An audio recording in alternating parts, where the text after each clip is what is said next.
이 세상에 세 가지 유형의 사람이 있다고 합니다. 첫 번째로 세상이 흘러가는 대로 사는 사람들이 있다고 하죠. 그냥 세상에 왔으니까 살아가는 사람들이에요.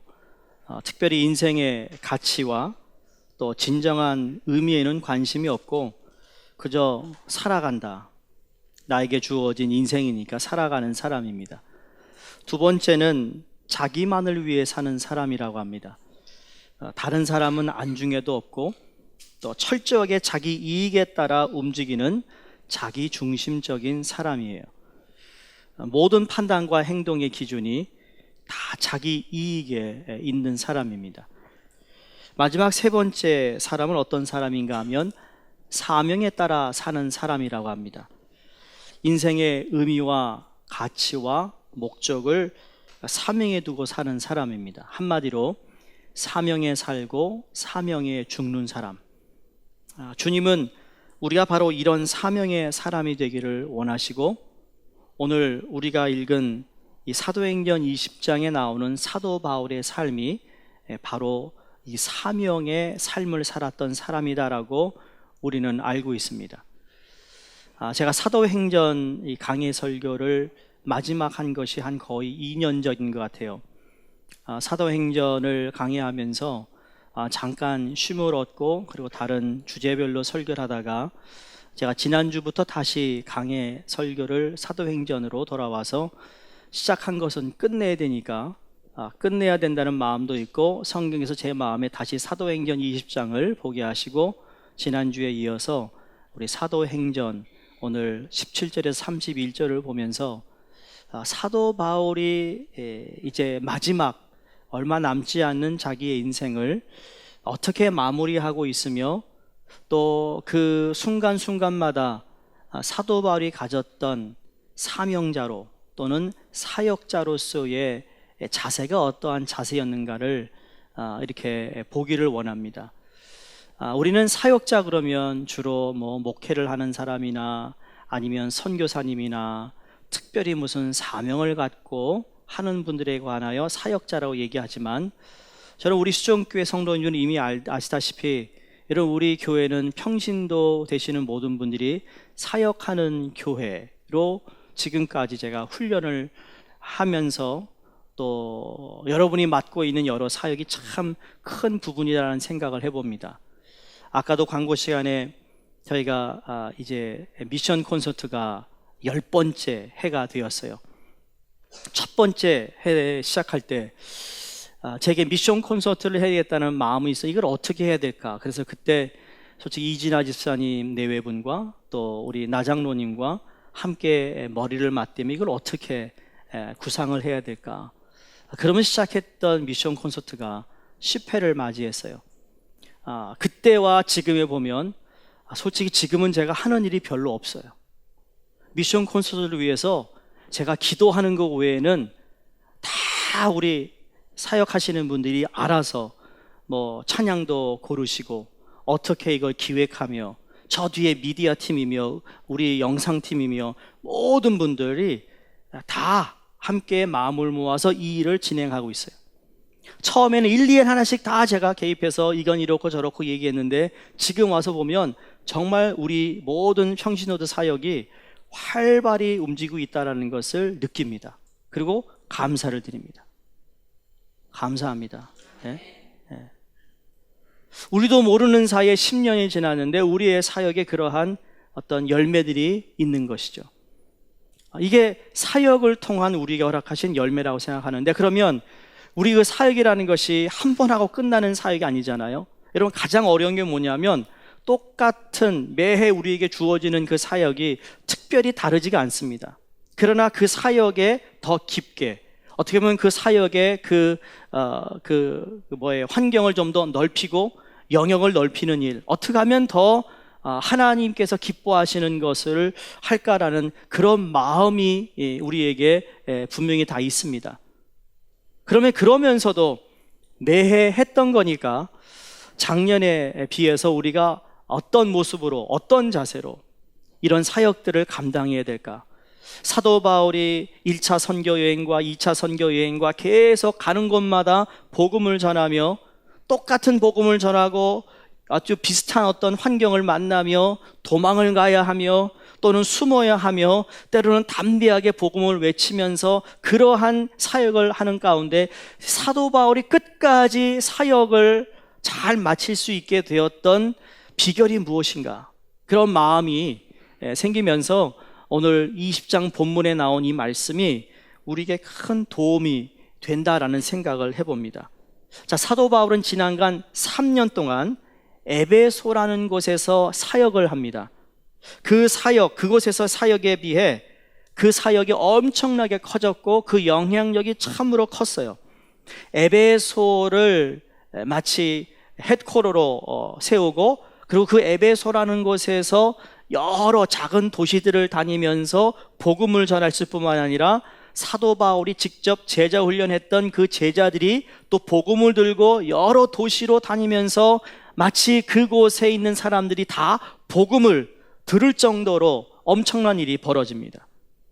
어디까지 가냐면 사도행전 19장 26절에 보시면 이 바울이 에베소뿐만 아니라 거의 전 아시아를 통하여 수많은 사람을 권유하여 말하되 사람의 손으로 만든 것들은 신이 아니라 이는 그대들도 보고 들은 것이라.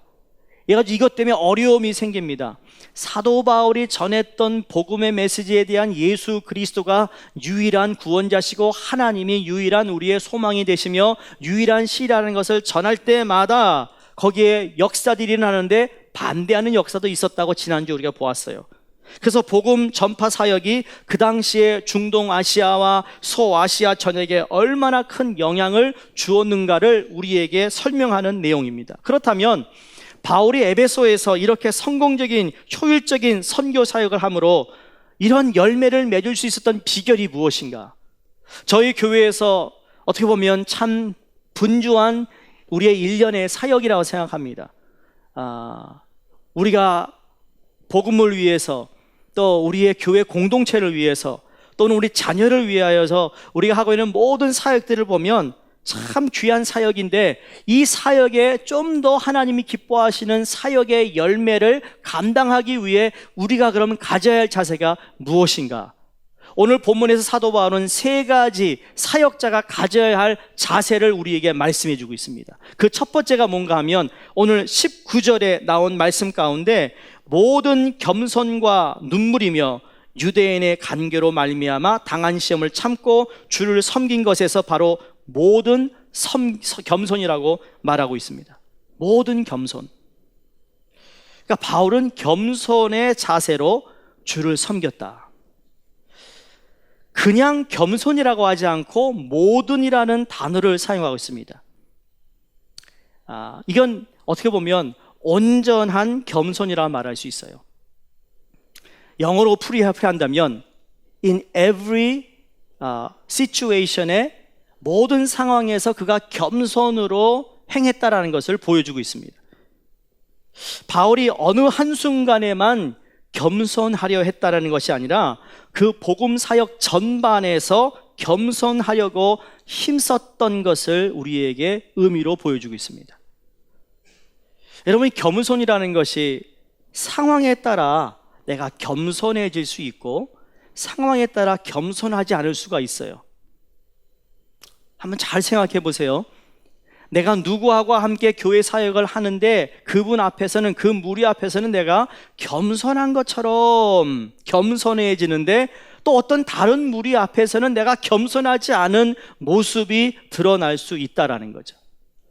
그런 의미에서 사도 바울은 모든 방면에 겸손하게 살려고 노력했다라는 말입니다.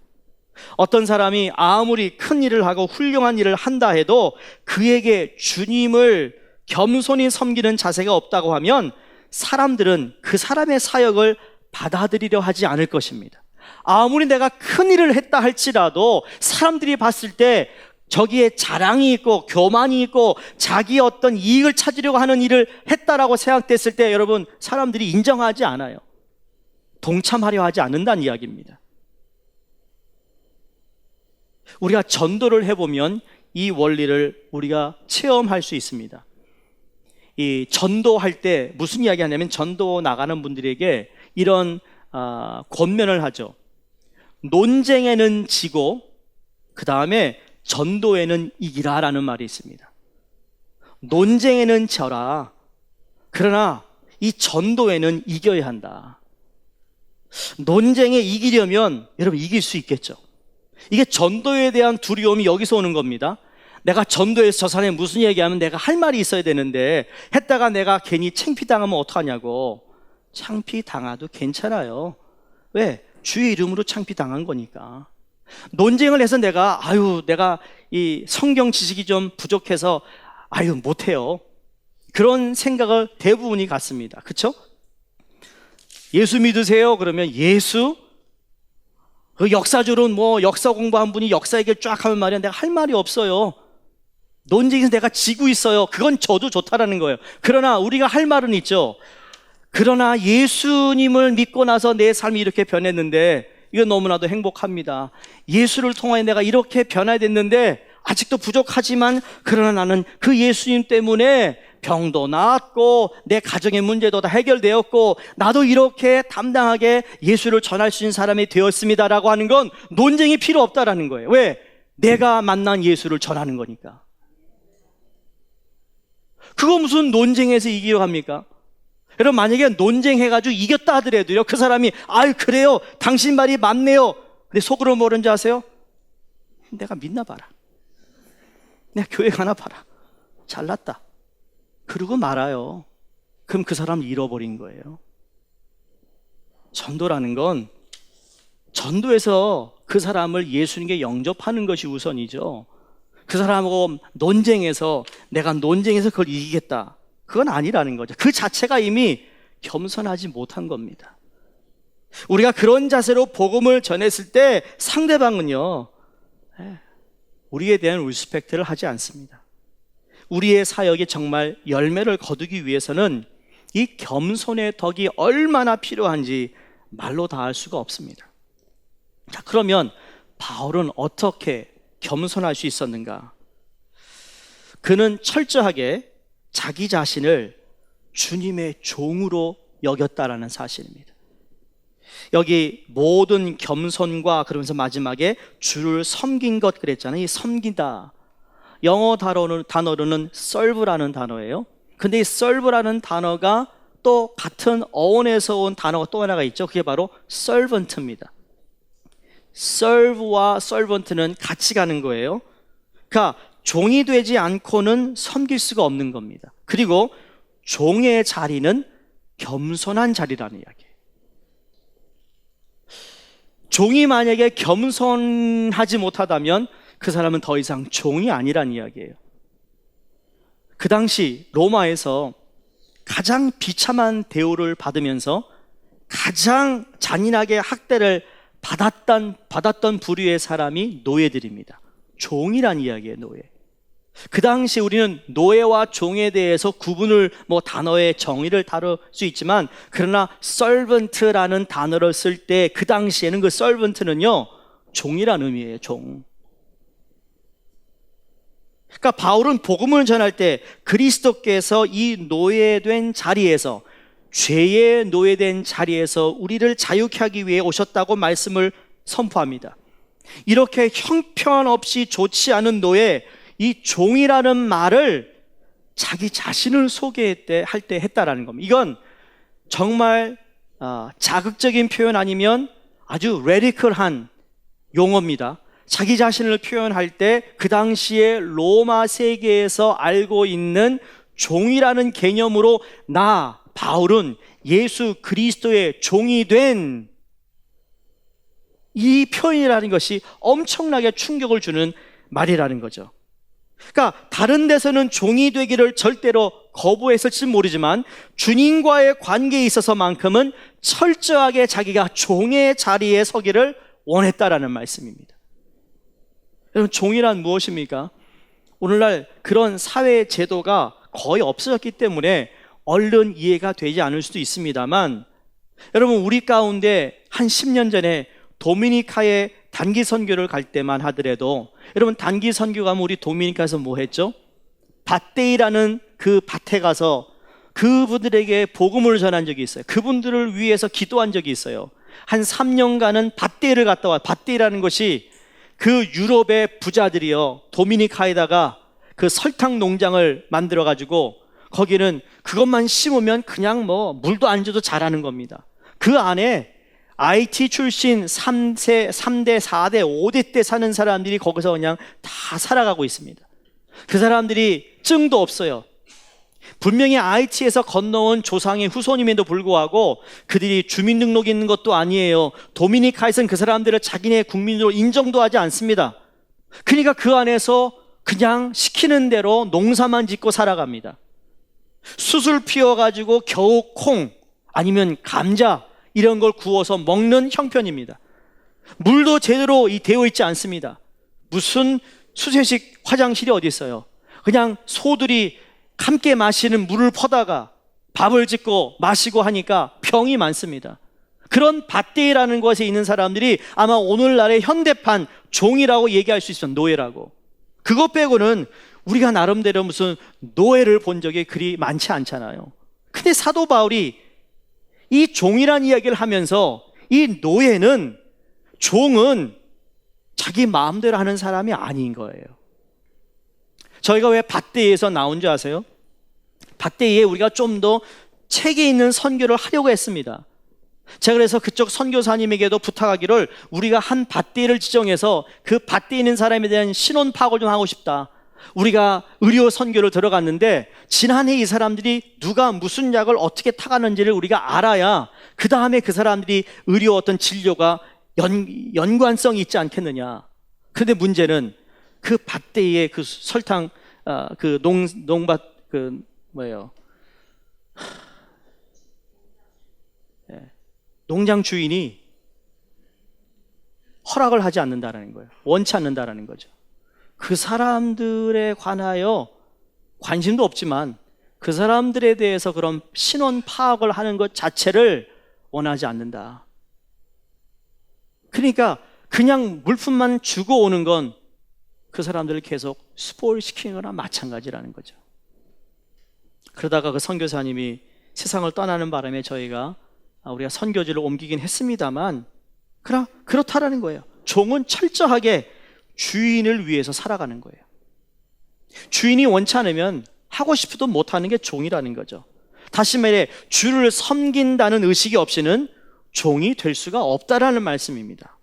다른 말로 얘기하면 주인을 발견하지 않은 사람은 종이 될 수가 없다라는 이야기죠.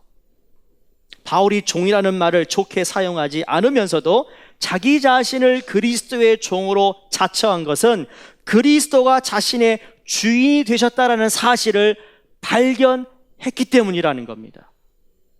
여러분, 예수 그리스도가 여러분의 종이 되었다라는 것에 대한 것은 알고겠지만 정말 실질적으로 내가 그분이 나의 주인이 되시고 나는 그분의 종이 된다는 이 발견의 의식이 우리에게 있기를 바랍니다.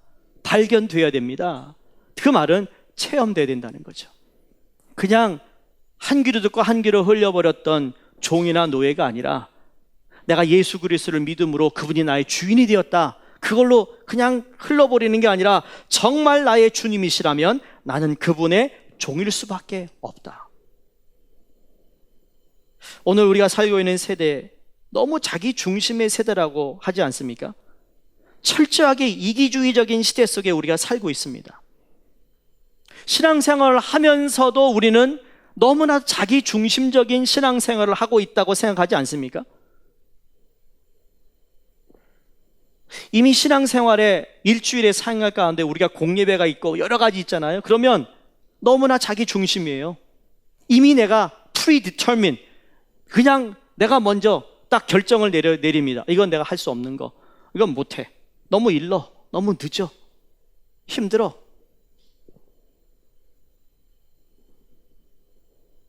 여러분, 그러면 주님을 나의 주인이라고 부르기에 우리는 너무 부끄럽습니다. 자기 중심의 삶은 종과 거리가 먼 것이죠. 그러나 예수님이 나의 주가 되신다는 것을 철저하게 각성하면 할수록 우리는 종의 자리에 설 수 있게 됨을 믿습니다. 고린도전서 4장 7절에 누가 너를 남달리 구별하였느냐? 내게 있는 것 중에 받지 아니한 것이 무엇이냐? 내가 받았은즉 어찌하여 받지 아니한 것 같이 자랑하느냐? 사도 바울이 지금 교만을 이야기하고 있습니다. 여러분, 우리가 왜 겸손이 아닌 교만이 있을까? 왜 우리가 교만해질까? 그건 이거 같아요. 내가 무엇을 가지고 있다고 착각하기 때문이 아닙니까? 다른 사람보다 내가 더욱 자랑할 만한 것을 가지고 있다고 생각하기 때문이 아닐까요? 그것이 우리를 교만하게 만든다는 겁니다. 다른 사람보다 내가 지식이 더 있으면 교만해지기 쉬운 거 아세요? 내가 다른 사람보다 돈이 많다면 교만해지기 쉬운 줄 아십니까? 맞아요. 쉬워요. 그게 더. 권력이 남보다 많으면 교만해질 수 있는 거예요. 근데 우리가 깊이 생각해 보면 우리가 가진 것 가운데 주님으로부터 받지 아니한 것이 무엇이 있습니까?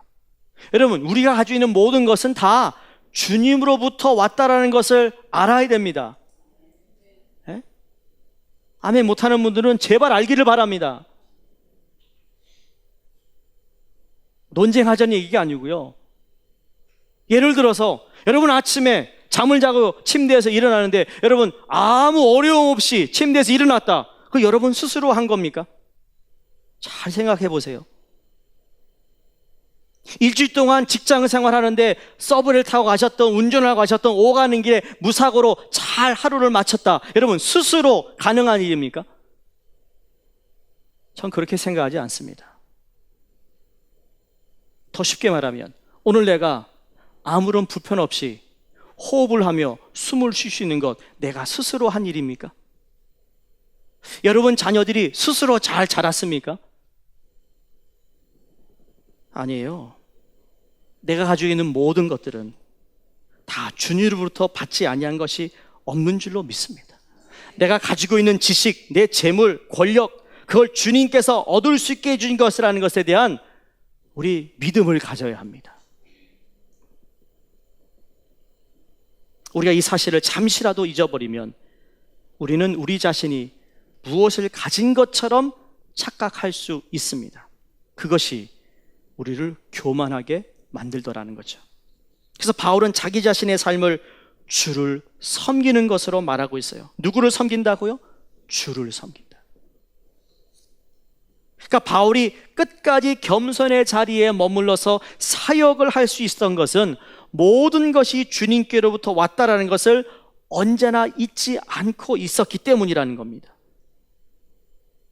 하나님께서 내게 허락하신 일이다. 사도 바울이 그런 고백을 합니다. 내가 이 사역을 할 수 있었던 것은 내 안에 성령께서 일하신 것인데 그 성령이 나로 하여금 이 일을 하게 했다. 자기에게 크레딧을 하나도 주지 않았습니다. 그분이 나로 하게 하셨고 그 일을 감당하게 하셨고 그 일을 이루셨다라는 거죠. 이게 종이 가져야 할 자세라는 겁니다. 그럼 어느 정도까지 종의 정신을 가지고 살았는가? 24절을 보시면 바울의 심정을 우리가 이해할 수 있는 구절이 나옵니다. 너무나도 잘 아는 구절이죠. 우리 한번 같이 읽겠습니다. 24절입니다. 나의 달려갈 길과 주 예수께 받은 사명 곧 하나님의 은혜의 복음을 증거하는 일을 마치려 하면은 나의 생명을 조금도 귀한 것으로 여기지 아니하노라. 바울은 주님께로부터 받은 사명을 감당하기 위해 자기의 생명까지라도 버릴 수 있었다. 이것이 바로 종의 정신입니다. 이 철저한 종의 정신이 바울을 진정한 의미에서 자유하게 만들었고 그의 사역을 겸손하게 감당할 수 있도록 한 것이라고 믿습니다. 두 번째, 사도 바울을 통하여 사역자가 가져야 할 자세는요, 눈물입니다. 바울은 눈물로 주를 섬겼습니다. 처음은 겸손함으로 섬겼고요, 두 번째는 눈물로 섬겼어요. 사도행전 20장을 보시면 사도 바울이 눈물을 흘렸다는 내용이요, 유난히 많이 나옵니다. 주를 섬기는 일이 정말로 진지했다라는 것을 말해주고 있습니다. 다시 말하면 눈물 없이 감당할 수 없는 사역이라는 거죠. 사역에는 눈물이 따르게 되어 있습니다. 그래서 눈물로 씨를 뿌리는 자는 거두리라고 말씀하신 거예요. 예를 들어 목회자뿐만 아니라 여러분, 우리 목장의 목자님이나 부목자님, 여러분, 눈물로 씨를 뿌려야 거둘 수 있는 것을 아셔야 됩니다. 그 한 가정 영혼을 위해 눈물로 씨를 뿌려야 되는 이유가 바로 거기에 있습니다.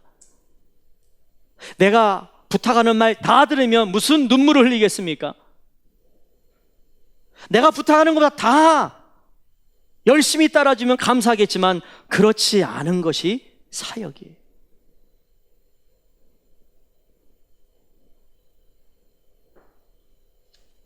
그게 사역이라고요. 오늘 31절을 보시면, 그러므로 여러분이 읽게요. 내가 3년이나 밤낮 쉬지 않고 눈물로 각 사람을 훈계하던 것을 기억하라라고 말합니다. 눈물로 사람에게 호소하며 복음을 전했다. 사도행전 20장 17절 우리가 읽은 본문 말씀 쭉 내려가시면, 바울과 에베소 교회 지도자들이 헤어지는 장면을 우리에게 기록해 놓았어요. 3년 동안 에베소에서 사역을 했으니 얼마나 많은 정을 함께 나눴겠어요? 또는 하나님의 말씀 뭐라고요? 살아있어서 운동력이 있고, 하나님의 말씀이 뭐합니까? 우리를 책망하고 교훈하고 가르치고 의로 세우기에, 이 말씀이 그런 역할이니까 사도 바울이 그들을 사랑하는 마음에서 아마 말씀으로 책망도 했을 것이고, 말씀으로 교훈도 주었을 것이고, 말씀으로 온전한 하나님의 사람, 예수의 제자로 삼는 일에 얼마나 헌신했겠습니까? 여기서 그들이 복음을 위해서 얼마나 친근하게 지내면서 사역했었나를 엿볼 수 있습니다. 그래서 다 크게 울며 바울의 목을 안고 입을 맞추고 다시 그 얼굴을 보지 못하리라 한 말을 인하여 더 근신하며 배까지 나와 그를 전송합니다. 이것은 단순히 인간적인 염려의 것이 아닙니다. 이들의 지금 만남과 헤어짐의 모든 것은 여러분, 복음 안에서 맺어진 관계라는 것을 잊어서는 안 됩니다. 복음 안에서 우리가 만들어진 이 관계는요, 인간 정으로 만들어진 관계와 다르다는 걸 알아야 합니다. 예를 들어 돈으로 만난 사람은 그 관계가 없어지면 그것으로 끝나기 마련입니다. 아세요? 탕자의 비율이 그거 아니겠어요?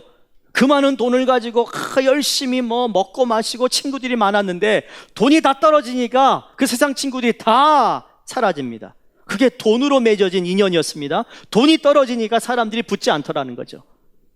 권력으로 만났던 사람도 그렇습니다. 서로 기브앤테이크가 있어야 되는데 그게 없으면 상관없이 그냥 자기 권력대로 살아갑니다. 그런데 영원한 복음 안에서 만난 사람들은 끈끈한 관계가 세상적인 만남과의 관계와 다르다라는 것을 우리가 깨달아야 됩니다. 여러분, 제가 누차 말씀드립니다. 여러분, 우리는 주님 때문에 만난 관계예요. 이 관계를 중요시 여겨야 돼요. 교회 안에 이 관계보다 정말 인간의 정으로 더 앞서 나가는 관계가 있다면 여러분, 관계는 언젠가 나를 아프게 합니다. 상처를 주게 되어 있습니다. 그래서 거기에 시험을 받습니다. 왜 시험 받습니까? 나하고 전혀 상관없는 사람한테 시험 받지 않습니다. 가까운 사람한테 시험 받게 되어 있어요. 내가 믿었던 사람에게 시험을 받게 되어 있어요. 그 시험이 올 수도 있다라는 거죠. 복음의 관계가 중요한 겁니다. 제가 회무로 다른 집회나 아니면 회의로 다른 제가 옛날에 사역했던 지역들을 가면 오래전에 뵀던 분이지만 정말 반갑고 정말 식사 한 번만 했으면 좋겠다라고 그렇게 당부하지만 그러나 안타까움으로 헤어지는 분들도 있어요. 이번 저희 교단 충회가 워싱턴 DC에서 있었잖아요. 그 교회가 제가 1997년도에 제가 사역했던 교회입니다. 거기에 제가 2세 교회 담임을 했던 교회입니다. 거기에 장로님과 권사님이 여전히 계시는데 지금 거의 80이 되셨는데 그래도 정정하세요. 제가 처음 결혼해서 집사람하고 가정을 이루어서 갔던 첫 사역지에 DC였어요. 그분 댁에서 7일 동안 있으면서 이제 집을 구해야 되니까, 그래서 제가 사역지를 떠날 때는요, 떠나면서 한 번도 연락을 못 합니다. 제 목회 윤리 중에 하나가 내가 있었던 곳의 사람들과 가능한 연락하지 않는다. 왜? 그 교회에 온 목회자와 관계가 더 두터워야 되지, 떠난 사역자하고 목회자하고 관계가 너무너무 좋다, 지금도 늘 수시 연락한다, 그건 목회자 윤리적으로 맞지 않다고 생각해요, 저는. 그래서 전화하지 않습니다. 소식만 듣습니다, 간접적으로. 20몇 년 만에 뵌 거예요. 얼마나 저도 반가운, 우리 집사람도 얼마나 반가웠는지. 우리 옛날에 그 사람들, 목사님 밥 한 끼 먹자고, 밥 한 끼 먹을 시간이 어디 있어요? 여러분, 우리 김동선 목사님 물어보세요. 안수 받으라니 내가 밥 먹을 시간이 있나? 회모가 얼마나 많은데요. 그러나 그렇게 오랜 세월 떨어졌지만 다시 만났을 때 기뻐할 수 있고, 다시 참 할 수 있던 건 인간의 관계 때문이 정이 아니고 복음으로 맺어진 관계 때문에 가능하다고 믿는 겁니다. 앞으로도 그렇습니다. 앞으로 제가 만약에 다른 하나님의 부름이 있어 여기를 떠난다면, 그리고 아무런 연락이 없다가도 어느 순간 우리가 어디에서 만나게 된다면, 여러분, 그 만남 가운데 인간의 정이 아닌 복음 안에서 맺어진 그 관계 때문에 서로 위로하며 격려하며, 또 그 공동체를 향한 하나님의 뜻을 더 격려하며, 이런 식으로 우리가 관계를 맺어가야 된다는 거죠. 왜 인간과의 관계에서 더 특별한 사람 관계를 맺고 싶은 마음이 왜 없겠어요? 그건 인간이 가지고 있는 모든 정상적인 우리의 마음에 있는 정이거든요. 그러나 그것보다 주님 안에서 맺어진 우리의 관계에 대해서 더 중요시 여겨야 하는 이유가 바로 여기에 있습니다. 사도 바울이 그랬어요. 복음 안에서 만난 사람들이 그리스도 안에서 하나 된 관계가 얼마나 강한 것인가를 확인하게 됩니다. 복음서에 보시면 예수님도 그 관계 속에서 기뻐하셨고 그 관계 속에서 눈물을 흘리셨습니다. 겟세마네 동산에서 눈물을 흘리며 기도하셨던 예수님의 모습을 우리가 압니다. 친구 나사로의 무덤 앞에서 눈물을 흘리셨습니다. 예루살렘 성을 바라보시면서 눈물을 흘리셨습니다.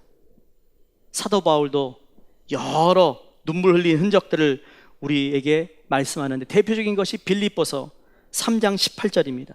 내가 여러 번 너에게 말하였거니와 이제도 눈물을 흘리며 말하노니 여러 사람들이 그리스도 십자가의 원수로 행하느니라. 바울은 그 당시 종교인들이 십자가의 복음을 거역하고 있는 것을 보고 눈물 흘리며 기도하고 있었습니다. 더 나아가 로마서 9장에 보시면 나에게 큰 근심이 있는 것과 마음에 그치지 않는 고통이 있는 것을 내 양심이 성령 안에서 나로 더불어 증거한다. 복음 없이 살고 있는 자기 동족을 향하여 가슴 아파하며 눈물을 흘렸던 사도 바울입니다. 고린도후서 2장 4절에도 내가 마음에 큰 눌림과 걱정이 있어 많은 눈물로 너에게 썼노니 이는 너희로 근심하게 하려 한 것이 아니요 오직 내가 너희를 향하여 넘치는 사람이 있음을 너희로 알게 하려 함이라. 신앙의 연륜은 있는데 그에 따르는 변화와 충만함이 더디고 없는 것을 안타까워했던 사도 바울의 심정을 이야기합니다. 오늘 주신 31절에도 여러분이 일깨어 내가 3년이나 밤낮 쉬지 않고 눈물로 각 사람을 훈계하던 것을 생각하라고 호소하고 있습니다. 왜 이런 말을 했을까요? 바로 그 전절인 30절을 보시면 여러분 중에서도 제자들을 끌어 자기를 따르게 하려고 어그러진 말을 하는 사람들이 일어날 줄을 내가 아노라 했기 때문입니다. 우리의 신앙의 탈선이 어떤 이단의 유혹도 있습니다만, 물론 그거에 정신 차려야 하지만, 여러분, 탈선의 원인이 나와 같이 신앙생활을 했던 사람일 수도 있다는 거 아세요? 신앙 성장의 가장 중요한 요소 가운데 하나가 순결한 신앙을 가지고 바로 살아보려고 애쓰는 것이 참 귀하다고 생각합니다. 순결한 신앙을 지키고 바르게 살아보려고 애쓰는 사람들과 여러분 친구가 되는 것 저는 적극적으로 추천합니다. 그런데 반대가 있어요. 모여 앉기만 하면 잡담하며 비판과 중상을 일삼는 사람들과 어울리면 나도 모르게 그 사람의 영향을 받게 되어 있다는 거죠. 이건 노골적인 교리적 이단보다 어떤 의미에서는 더 경계해야 할 위험한 요소인 것이죠. 3년 동안이나 정성껏 가꾸어 놓은 나무가 잘못된 영향을 받아서 흔들리는 모습을 바라보면서 가슴 아파했던 사도 바울, 눈물로 권했던 그 사도 바울의 이 권면이 여러분 우리에게도 사도 바울이 가졌던 그 눈물에 권면이 있기를 바랍니다. 사도 바울이 가졌던 그 심정에서 눈물을 흘리며 섬길 수 있기를 주의 이름으로 축원드립니다. 마지막 세 번째입니다. 사도 바울이요 겸손함으로 섬기고 눈물로 섬겼는데 세 번째는 시험을 참고 주를 섬겼습니다. 시험을 참았다. 19절에 유대인의 간계를 인하여 당한 시험을 참고 주를 섬겼다 그랬어요. 바울이 전도 사역을 시작할 때 그의 사역을 가로막는 방해자는 뜻밖에도 자기 동족 유대인이었다는 사실입니다. 자기 유대인이, 같은 동족인 유대인이 자기의 복음 사역에 방해를 두었습니다. 여러분, 나와 아무런 관계가 없는 사람이 아니라 나를 이해할 수 있는 사람이라고 생각했던 사람이 오히려 나를 비판하고 조롱한다는 겁니다. 그때 우리는 고독을 느끼고 고통을 당합니다. 여러분, 마귀는 꼭 그렇게 역사합니다. 바울이 바로 그런 어려움을 겪었다라는 거죠. 근데 바울이 뭐라고 말합니까? 그러나 나는 이 모든 것을 참았다. 시험을 참았다. 신앙생활 할 때 고난은 가까운 사람이 더 오는 겁니다. 나와 상관없는 사람이 나에게 시험 주지 않습니다. 조심하시기 바랍니다. 그렇다고 또 지기 못하면 막 누구야? 그렇지 않게 뱀같이 지혜롭게 다 좋지만 그러나 나도 모르게 그쵸? 내가 그러려고 한 건 아닌데 시험거리를 줄 수도 있는 거예요. 우리가 온전히 섬기기로 결심하면 할수록 마귀는 더더욱 넘어뜨리려고 얼마나 일을 많이 하는지 모릅니다. 그러나 바울이 모든 고난을 극복하면서 참고 인내하며 주를 계속 섬길 수 있었던 비결이 딱 하나 있습니다. 그건 분명한 목적의식이 있었다라는 거예요. 목적의식이 있었다라는 거예요. 그 누구도 흔들 수 없는 분명한 목적의식이 바울을 사로잡고 있었기 때문에 시험이 왔지만 인내할 수 있었고 시험이 있었지만 참아낼 수 있었던 겁니다. 여러분, 우리가 기도가 하나님 시험 들지 않게 해주세요가 아니라 하나님 시험을 만났을 때 나로 하여금 참게 하소서, 인내하게 하소서가 옳은 기도입니다. 물론 우리가 감당할 수 없는 시험은 주시지 않는다고 말씀하셨지만 그럼에도 불구하고 내 믿음이 연약해서 그 시험이 힘들다면 여러분 참고 인내하면 하나님이 그 시험도 우리를 스쳐 지나가게 하실 것인데 그 스쳐 지나가시는 그 기간만이라도 우리는 참아야 된다는 겁니다. 그거 못 참아서 여기 가서 저기 가서 누구한테 하소연하고 그러지 말라는 거죠. 왜 그럴까요? 여러분, 그래서 이긴 사람, 그래서 이겨낸 사람에게 하나님은 놀라운 은혜와 복을 주시는 줄로 믿기 때문입니다. 24절에 계속 그 마음속에 반복됐던 정신이 뭐예요? 나의 달려갈 길과 주 예수께 받은 사명 곧 하나님의 은혜의 복음 증언하는 일을 마치려 하면은 나의 생명조차 조금도 귀한 것으로 여기지 아니하노라. 여러분, 지금 바울이 어디를 향하고 가고 있습니까? 에베소를 떠나 그렇게 눈물을 흘리며 삐안으며 아쉬워하는 그 헤어짐이 무엇 때문입니까? 성경에 말합니다. 성령에 매여 예루살렘으로 가는 겁니다. 예루살렘에는 더 큰 고난과 자기 동족들이, 유대인들이 사도 바울을 잡아 죽이려 하는 그 사람들이 그냥 왕창 우글우글거리고 있는 그곳으로 자기가 돌아간다는 이야기는 자살 행위나 마찬가지라는 거죠. 그러나 그걸 알면서도, 고난이 기다리고 있다는 걸 알면서도 사도 바울이 그 길을 갑니다. 왜? 그것이 자기에게 주어진 사명이기 때문이라는 거죠. 만약에 뚜렷한 목적의식이 없었다면 사도 바울은 그 길을 가지 않았을 것입니다. 성령이 역사하시는 일은요, 내가 원치 않은 일을 하게 하실 때가 많습니다. 예수님께서 광야 시험 받으러 가실 때 성령에 이끌리어 40일 광야에서 아무것도 드시지 않았다고 성경이 기록합니다. 바로 그 전에 하늘문이 열리고 세례 요한에게 세례를 받고 하나님의 음성이 들리는 삼위일체 하나님이 함께 계시는 그 순간 얼마나 황홀하겠어요. 얼마나 놀라웠겠어요. 그 은혜가 너무나도 컸지만, 그러나 그것이 끝나자마자 예수님을 광야로 내밀었던 성령의 인도하심, 그것이 40일이 끝나자마자 그거로 난 다음에 평탄한 길이 열렸나요? 아니요. 3번이나 사단이 예수님을 시험합니다. 사랑하는 성도님, 우리에게 주어진 사역을 감당하기에 우리는 너무나도 힘이 없습니다.